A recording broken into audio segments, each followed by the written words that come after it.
Don in London, hello. It's the 2nd of February 2009. Time is just coming up to nearly 5:15. So I'm very late in the afternoon doing my daily video on recovery from addiction to either substance or behaviour. My substance, alcohol, my behaviour, trying to be perfect, trying to do everything as best I can. And I guess really what I've learned over the years is that there is no such thing as perfect, except the imperfect moment of now. You know, we learn where we are and how life can be just as we go along. And you know, the thing about addiction to either substance or behaviour, my substance was alcohol, so I go to the fellowship of AA, Alcoholics Anonymous, for more help and support on a daily basis, and I need it right now. Because if the malady isn't coming out in the substance we used to use, it probably comes out in other behaviour, looking for perfection, looking to fix ourselves in some way, or even fix relationships which have gone wrong. And I was laid low earlier today by trying to make something work which cannot work again.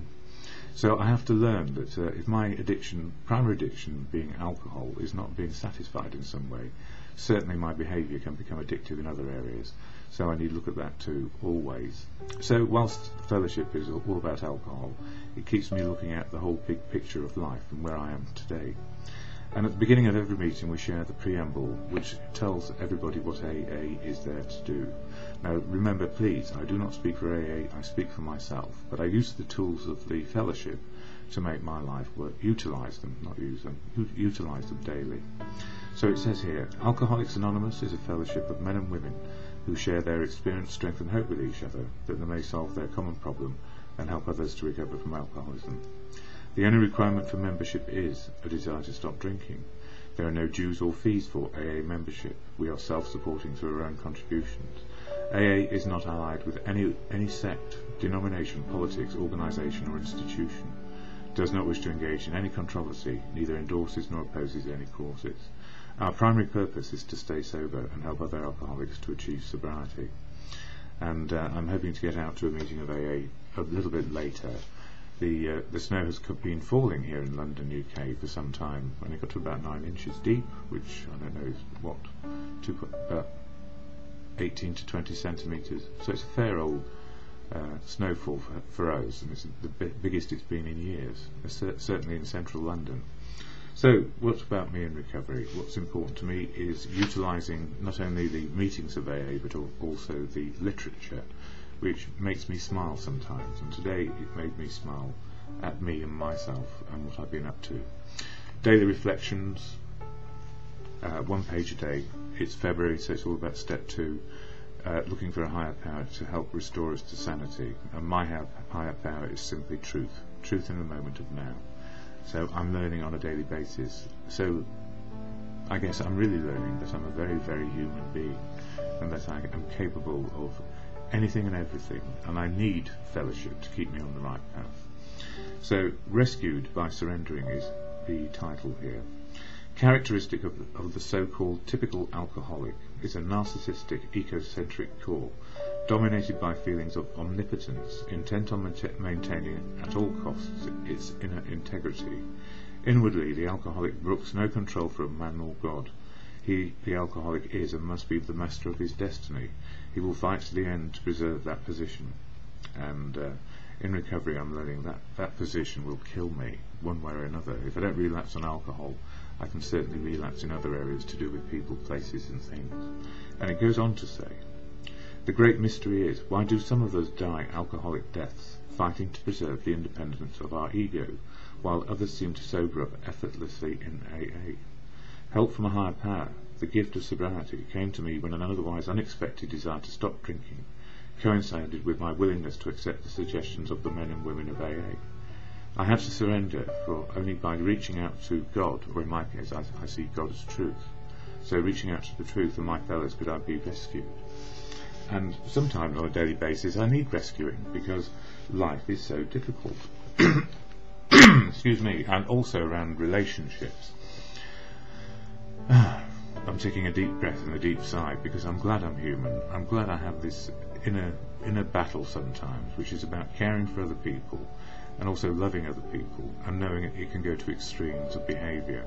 and torment, because I certainly am not a perfect specimen, and nobody else is either. But that inner stuff of ego, where we protect the inner core, where we fear most and cannot control what is going on around us, will kill us. Because if alcohol doesn't kill us, our behaviour will, in other areas to do with people, places and things. So the fellowship helps me grow myself up a little bit more each day. And you know what? It needs to be incremental, because if I tried to solve it all at once, I would surely relapse and die. You can't do it all in one day or in one go. Or if you can, you're a better person than me. So I'm a very slow learner, and I'm glad I am a slow learner, because I need to be, otherwise it wouldn't sink in. So the other book I use is As Bill Sees It, and it's not necessarily about step 2, but this is what it says on page 16. Never again. Most people feel more secure on the 24-hour basis than they do in the resolution that they will never drink again. Most of them have broken too many resolutions. It's really a matter of personal choice. Every AA has the privilege of interpreting the program as he likes. And this is most important. Every person interprets the program as they wish to live it. And it's not about following direction from one other individual, be it a sponsor or somebody you hold in high esteem. It's what is going to work for you, based on the truth, open, honest and willing exchanges around expression of how we are today. Personally, I take the attitude that I intend never to drink again. That would be me too. This is somewhat different from saying I will never drink again, because that means it's self-will. The latter attitude sometimes gets people into trouble, because it is undertaken on a personal basis to do what we alcoholics could never do. It is too much an act of will, and leaves too little room for the area that God will release us from. That God will release us from the drink obsession, provided we follow the AA program. Sorry, I didn't read that too well, but what it means is, if we say, I will never drink again, it's self-will. But if I say, with help, I won't drink for the next day, and if I feel like one, I shall go to a meeting of AA, then I've got a better chance of living through it and not picking up. And the same applies. And you know, it's interesting that my higher power is God, and my understanding of God is truth, as Gandhi said. So truth, the absolute spiritual essence of now. I'm glad what happened today, that I broke down and could not speak to this very lovely lady who used to be in my life and cannot be anymore, because we're like whiskey to each other, I suspect, because we will relapse in other behaviour. So I guess with a very heavy heart we know that, and so the relationship is done. And that's a relief, and it's like a great big weight being pulled off my shoulders, because I cannot do it anymore. So the gift of learning is that we don't get our own way, but we get to the truth of what is possible on a daily basis. And as long as I don't push my self-will and my self-obsession in there as well, it's most important that I do that. And in the 12 by 12 book, this little blue book, which I'll refer to over the next month or so, step 2 says this: came to believe that a power greater than ourselves could restore us to sanity, and that greater power for me is truth. What can we believe in? AA does not demand belief.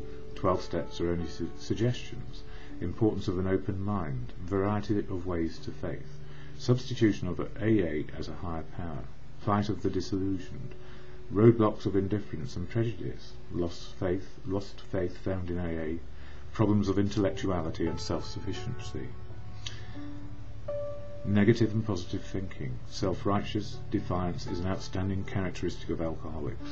Step 2 is a rallying point to sanity, right relation to God. And for me, God being truth means right relationship with the truth. Not what I would prefer life to be, but what is true today.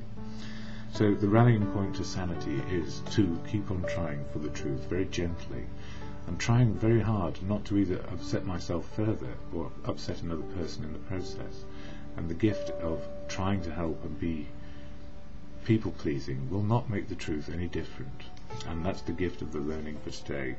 So when I say God, or to truth, grant me the serenity to accept the things I cannot change, courage to change the things I can, and the wisdom to know the difference. My fellowship helps me immensely, one day at a time.